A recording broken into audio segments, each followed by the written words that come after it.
জনাব মনোয়ার হোসেন খানের পক্ষে মনোনয়নপত্র সংগ্রহ করলাম।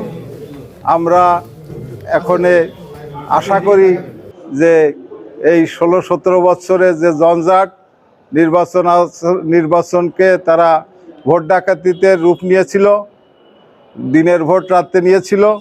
আমরা আশা করব উৎসব মুখর পরিবেশে সুন্দর সুষ্ঠু একটা নির্বাচন হবে, যার মাধ্যমে বাংলাদেশের জনগণের আশা আকাঙ্ক্ষার প্রতিফলন ঘটবে এবং গণতন্ত্র উত্তরণের সুযোগ হবে। সেখানে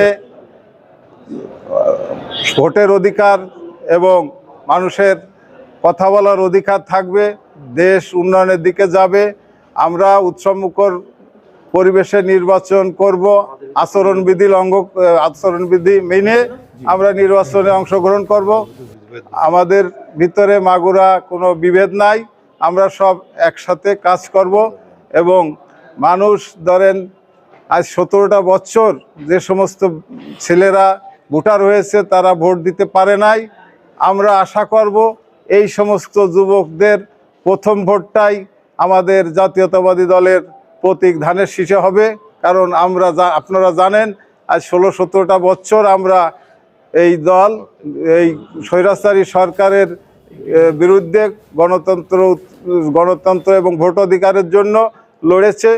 আমাদের দল যেহেতু লড়েছে, আমরা আশা করব এই সমস্ত যুবকদের প্রথম ভোটটাই জাতীয়তাবাদী দলের প্রতীক ধানের শীষে আসবে।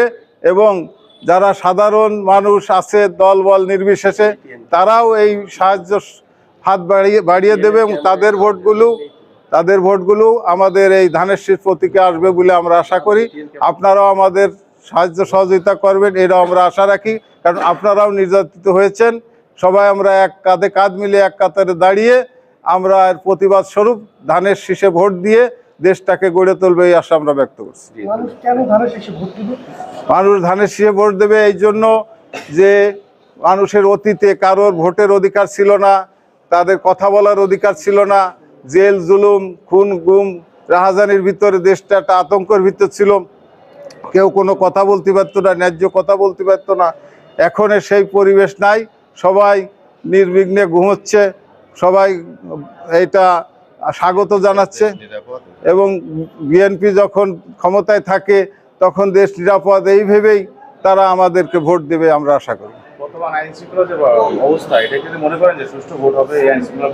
আমরা অবশ্যই আশা রাখবো যে এত কিছুর পরে এই সরকার সুষ্ঠু একটা নির্বাচন করবে এবং আইন শৃঙ্খলা কন্ট্রোলে রাখবে এবং জনগণের জানমালের হেফাজত করবে, এই আশা আমরা ব্যক্ত করি।